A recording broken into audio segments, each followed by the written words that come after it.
എല്ലാവർക്കും നമസ്കാരം. ഞാൻ പ്രവീൺ ജോസഫ്. ഒരിടത്തൊരു ധനാഢ്യനായിട്ടുള്ളൊരു മനുഷ്യനുണ്ടായിരുന്നു. അദ്ദേഹം രാവിലെ ഭക്ഷണം കഴിച്ചതിന് ശേഷം നടക്കാനായിട്ട് വീടിന് പുറത്തേക്ക് ഇറങ്ങുകയാണ്. അപ്പം അദ്ദേഹത്തിൻ്റെ കയ്യിൽ സ്വർണം പൂശിയിട്ടുള്ള വളരെ വിലപിടിച്ച ഒരു വാക്കിംഗ് സ്റ്റിക്കുണ്ട്.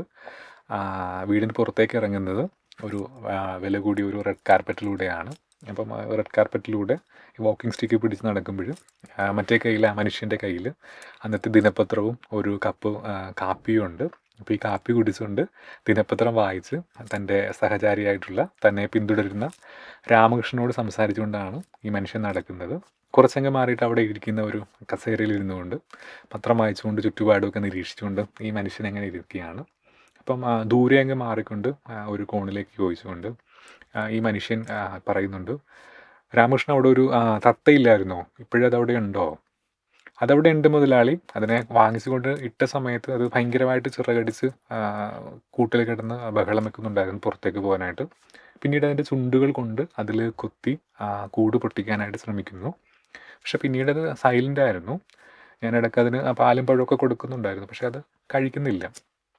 താനൊന്ന് പോയി നോക്കിക്കുക, ഇപ്പോൾ അത് അവിടെ ഉണ്ടോ എന്ന് നോക്കിക്കുക എന്ന് പറയുമ്പോഴും രാമകൃഷ്ണനോടൊപ്പം ഈ മനുഷ്യനും പിന്തുടരുകയാണ്. ഇവരവിടെ ചെല്ലുമ്പോൾ തത്ത പാതി അടഞ്ഞ കണ്ണുകളോടെ ചുണ്ടുകൾ വിരിച്ചുകൊണ്ട് അതിൽ ചത്തു കിടക്കുകയാണ്. അപ്പം നമുക്കിതിനെ ഡ്രൈവറായിട്ടുള്ള ഫെർണാണ്ടസിൻ്റെ പൂച്ചയ്ക്ക് തിന്നാൻ കൊടുക്കാമെന്ന് പറയുമ്പോഴും വേണ്ട, താനതിനെ അവിടെ എവിടെയെങ്കിലും സംസ്കരിക്കാനായിട്ട് ഈ മനുഷ്യൻ പറയുന്നുണ്ട്. അപ്പം ആ മണ്ണിൽ, നനവുള്ള മണ്ണിൽ ഈ തത്തയെ സംസ്കരിക്കുകയാണ് അവർ രണ്ടുപേരും കൂടി. അപ്പം ഇതുപോലൊരു തത്തയെ എനിക്ക് എവിടെ കിട്ടുമെന്ന് ചോദിക്കുന്നുണ്ട്. അപ്പം കുറേ അങ്ങ് മാറി ആ ജംഗ്ഷനിൽ ഒരു തത്തയുള്ളതായിട്ട് അറിയുന്നു. ഒരു പക്ഷേ ചോദിച്ചാൽ കിട്ടുമായിരിക്കുമെന്ന് പറയുന്നുണ്ട്. അപ്പം ഡ്രൈവറായിട്ടുള്ള ഫെർണാണ്ടസിനെയും കൂട്ടി ഇവർ 3 പേരും അങ്ങോട്ടേക്ക് ചെല്ലുകയാണ്.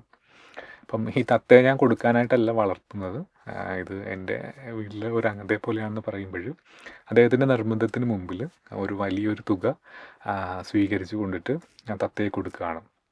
വീട്ടുടമസ്ഥൻ തത്തയെ കൈമാറുന്ന വേളയിൽ തന്നെ കൂട് തുറന്നിട്ട് ഈ പ്രായമുള്ള മനുഷ്യൻ അതിനെ സ്വതന്ത്രമാക്കി വിടുകയാണ്. എല്ലാവരും അത്ഭുതപ്പെട്ടു പോയി. അപ്പം വീണ്ടും ചോദിക്കുന്നുണ്ട്, ഇതുപോലെ ഒരു തത്തയെ എനിക്ക് എവിടെ നിന്ന് കിട്ടുമെന്ന് ചോദിക്കുന്നുണ്ട്. അപ്പം അടുത്ത ജംഗ്ഷനിൽ അപ്പുറത്ത് മാറിയിട്ടൊരു ഇറച്ചിക്കടയുണ്ട്, അവിടെ ഒരു തത്തയും കൂടുള്ളതായിട്ട് എനിക്കറിയാമെന്ന് പറയുന്നുണ്ട്. അപ്പോൾ ഇവർ നേരെ അങ്ങോട്ടേക്ക് ഇല്ലാണ്. എനിക്ക് ഈ തത്തയെ വേണം, ഇതിന് എത്ര രൂപയാണെന്ന് പറഞ്ഞുകൊണ്ട് പൈസ കൊടുത്തുകൊണ്ടിട്ട് തത്തയെ വാങ്ങിച്ചിട്ട് അദ്ദേഹം അവിടെ മുൻപ് ചെയ്ത പോലെ തന്നെ ചെയ്യുകയാണ്, തത്തയെ സ്വതന്ത്രമാക്കി വിടുകയാണ്.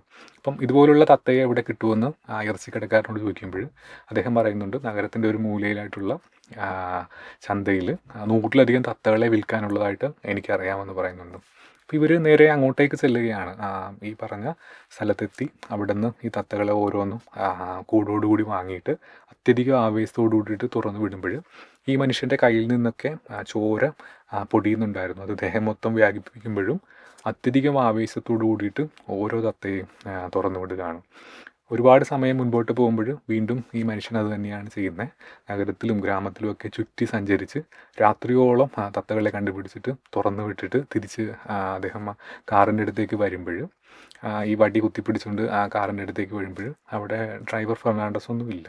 ക്ഷീണിച്ച അവശനായിട്ടുള്ള മനുഷ്യൻ കാറ് തനിയെ തുറന്ന് സീറ്റിലിരിക്കുമ്പോൾ ക്ഷീണം കാരണം സ്റ്റിയറിങ്ങിലേക്ക് അദ്ദേഹം ഇങ്ങനെ തലചായ്ച്ച് കിടക്കുന്നുണ്ട്. കിടന്ന മാത്രയിൽ രക്തം ഛർദ്ദിച്ച് നല്ലവനായിട്ടുള്ള മനുഷ്യൻ, വലിയ മനുഷ്യൻ മരിക്കുകയാണ്. അപ്പം അദ്ദേഹം മരിക്കുന്ന വേളയിൽ അദ്ദേഹത്തിൻ്റെ തലയ്ക്ക് മുകളിലായി, കാറിന് മുകളിലായിട്ട് 200-ലധികം തത്തകൾ വട്ടം വിട്ട് പറക്കുന്നുണ്ടായിരുന്നു. പ്രിയമുള്ളവരെ, ഞാൻ നിങ്ങളോട് പറഞ്ഞ കഥ എം മുകുന്ദൻ്റെ തത്തകൾ എന്നുള്ള ഒരു ചെറുകഥയാണ്. ഒരുപക്ഷെ നിങ്ങൾ പലരുമൊക്കെ തന്നെ അറിഞ്ഞിട്ടുള്ള ഒരു നല്ല കഥയാണ്. നമുക്കറിയാം, മലയാളത്തിന് ഒട്ടനവധി നല്ല കഥകളെ സമ്മാനിച്ചിട്ടുള്ള ഒരു സാഹിത്യകാരനാണ് എം മുകുന്ദൻ. ഇതുപോലെ ഒരു നല്ല വായനയുടെ വസന്തകാലം സമ്മാനിക്കാനായിട്ട് കേരള നിയമസഭ ഒരുങ്ങുകയാണ്. നമുക്കറിയാം, വായനാശീലം എന്നുള്ളത് നമ്മുടെ ശ്രദ്ധ, ഓർമ്മശക്തി, നമ്മുടെ സഹാനുഭൂതി, സഹവർത്തിത്വമൊക്കെ നല്ല തീരുമാനങ്ങൾക്കൊക്കെ പ്രേരിപ്പിക്കുന്ന രീതിയിലുള്ള നമ്മളെ ഉണർത്തുന്ന, കഴിവ് വർദ്ധിപ്പിക്കുന്ന, നമ്മുടെ ആന്തരികമായിട്ടുള്ള ചോദനകളെ വർദ്ധിപ്പിക്കുന്ന ഒന്നാണ്.